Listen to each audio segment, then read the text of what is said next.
Okay, I'm bearing my midriff for you today because I want to walk you through good posture.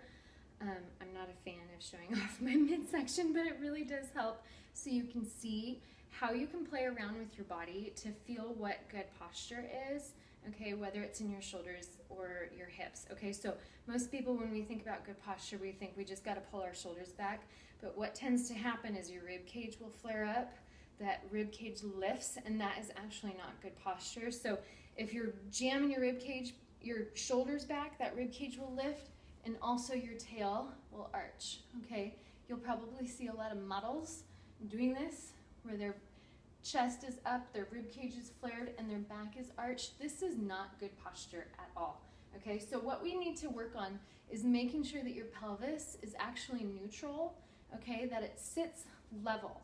This doesn't mean that it's jammed under. You'll see this as well with fitness models especially, because look what happens to my abs when I jam my tailbone under.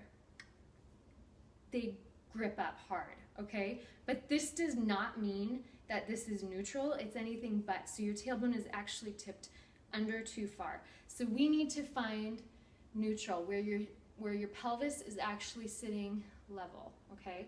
So it might help if you place your fingertips on your hip bone and just play with it a little bit and feel where it's sitting level. It should look like your back has a natural curve to it, and then your rib cage should sit level too. That rib cage should not be flared up, and it should not be slumped under. Okay, keep your rib cage level as well. And then with the shoulders, they should not be slumped forward either. They should be back, but neutral, not jammed back like this, where your arms are way out to the sides. They should just be pulled together just a little bit, okay? It doesn't mean that holding good posture is jamming your body into position, because you can't maintain that for a long time anyway, okay? So it means a good neutral pelvis, a rib cage that sits neutral, a spine that has a natural curve to it in the low back, and then shoulders that are sitting neutral, okay? So that right there is good posture. Now, we didn't talk about anything side to side, but that's another thing that you can play around with in the mirror to make sure that you don't have one hip cockeyed, one hip that's higher than the other, one shoulder that's higher than the other.